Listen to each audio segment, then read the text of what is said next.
मानवता को शर्मसार कर देने वाली लगातार घटनाएं बढ़ती जा रही हैं।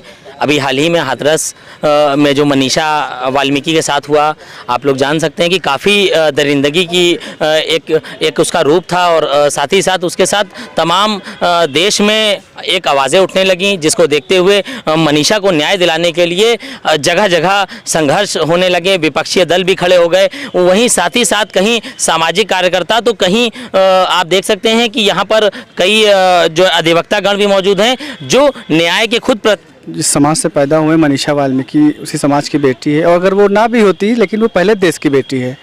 तो जिस तरीके से उसके साथ उन 4 दबंगों ने उसके साथ बलात्कार किया, उसको पूरी तरीके से जान से मारने की पूरी कोशिश की थी, किसी कारणवश लड़की बच गई।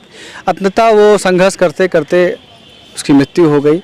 एक तरीके से वो उसका क्या बोलते हैं हत्या ही हुई है। तो हम लोग इसके प्रति हम लोग सरकार से मांग करते हैं कि उसको सीबीआई जांच हो, और ये जो मुकदमा है, ये जो केस है, इसको या तो दिल्ली हाई कोर्ट में इसको ट्रांसफ़र किया जाए। आपने देखा कि लगातार लोगों में रोष है और साथ ही साथ यहाँ पर महिलाएं भी हैं जिन्होंने शायद उसकी मांग को लेकर, उसको न्याय दिलाने को लेकर यहाँ पर अपने बैनर तले वो भी आई हैं। यहाँ पर जो मानवता को शर्मसार कर देने वाली, आप देख सकते हैं कि लगातार यहाँ पर ऐसे ऐसे बैनर आए हैं जिसको कहीं ना कहीं एकदम दिल को झंझोर देने वाली है। मैडम, क्या नाम है आपका? मेरा नाम शालू वाल्मीकि है। मैडम, ये जो घटना हुई, इसको कहाँ तक आप क्या मानती हैं इस घटना को? बहुत ही सरकार के लिए बहुत ही शर्मनाक, बहुत ही पूरे समाज, जो दलित समाज की बेटी के साथ हुआ, उस घटना को सरकार के, प्रशासन के जितने भी लोग हैं, जितने भी लोग इस चीज़ के लिए जिम्मेदार हैं, उन सभी के लिए बहुत ही शर्म की बात है। लगातार लोगों के मन में रोष है और साथ ही साथ हमारे साथ यहाँ पे आप देख सकते हैं कि सीनियर एडवोकेट वकील भी हैं यहाँ मौजूद, सभी अधिवक्तागण मौजूद हैं। इनसे बात करेंगे कि आखिर कानूनी प्रक्रिया में इनको ऐसी क्या ज़रूरत पड़ गई जो इनको भी यहाँ पर प्रोटेस्ट करने की ज़रूरत पड़ गई। मैडम, क्या नाम है आपका? मैं एडवोकेट रेखा भारती, भारतीय बहुजन समाज संघ समतामूलक समाज की आवाज़ लेकर मैं यहाँ उपस्थित हूँ। मैं हमारे मुखिया माननीय प्रधानमंत्री जी, माननीय मुख्यमंत्री जी, आप लोगों को बड़ी विनम्रता से मैं अपील करना चाहती हूँ। जिस बेटी के साथ 4 लोगों ने बलात्कार किया, उसकी जीभ काट दी, उसकी रीढ़ की हड्डी तोड़ दी, उसकी गर्दन की हड्डी तोड़ दी, उसको सही तरीके से इलाज नहीं मुहैया करवा पाए, उसको इलाज नहीं मिलने से उसने बेबसी में दम तोड़ दिया, इसके बाद भी आप लोगों को संतुष्टि नहीं हुई, उसको पेट्रोल डालकर 2:30 बजे रात को जलाया आपने। ये हमारे हिंदू धर्म की रीति है।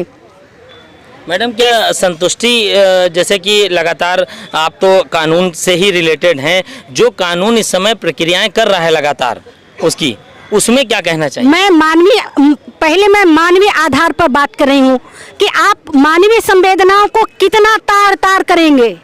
आप योगी हैं, आप परिवार से निवृत्त होकर त्याग की बात करते हैं। नहीं, आपको इतनी संवेदना नहीं उस बच्ची के साथ हुआ कि मरने के बाद उसको इज्जत से कम दफनाया जा सके। ये भी अधिकार हमारी सरकार ना दे सकी।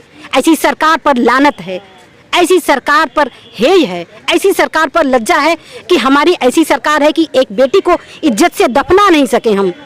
मैडम, मैं मांग करती हूँ कि हमारे मुखिया इसका गंभीरता से संज्ञान लें और 3 महीने का जो टाइम पीरियड है, उस टाइम पीरियड में फास्ट ट्रैक कोर्ट पर डे बाय डे डेट रखकर उन दोषियों को कठोर से कठोर सजा, फांसी की मांग करते हैं, क्योंकि किसी भी मानवीय इंसान के साथ ऐसी घटना हो, ऐसा हम बर्दाश्त नहीं कर सकते हैं। हम SC ST OBC minority general सभी इसका विरोध करते हैं। हम संविधान को लागू करवाना चाहते हैं। संविधान सभी के लिए, सभी को न्याय देने के लिए बराबर है और सभी के लिए ये लागू होना चाहिए। हम ये ऐसी मांग करते हैं।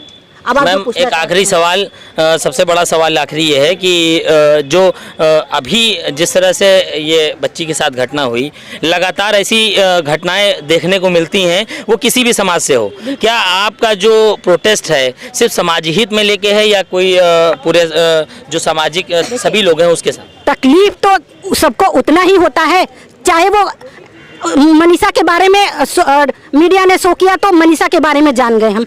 ऐसी भदोही में घटनाएं घटनी, बलरामपुर में घटी, आए दिन अभी 6 साल की बच्ची के साथ रेप हुआ, ये कहाँ का? हम उन सभी बच्चियों के लिए खड़े हैं जो जिनके साथ इस तरह का अमानवीय कृत्य दरिंदगी होती है, उन सभी के लिए आवाज़ उठा रहे हैं। और हम चाहते हैं कि सरकार संज्ञान ले और सभी को न्याय उपलब्ध हो और सभी को कड़ी से कड़ी सज़ा मिले, क्योंकि सज़ा जो दोषी है उसकी एक ही जगह है और वो है जेल। जैसा कि आपने देखा कि लगातार लोगों में रोष है और यहाँ पर सभी ने फास्ट ट्रैक कोर्ट में जो मुकदमा है उसको दायर करने की बात कही है और उसके साथ साथ उसके पीड़ित परिवार को सुरक्षा के साथ उसको मुआवजे की भी मांग की है। कैमरा पर्सन हसीब इदरीसी के साथ आलम, AEL।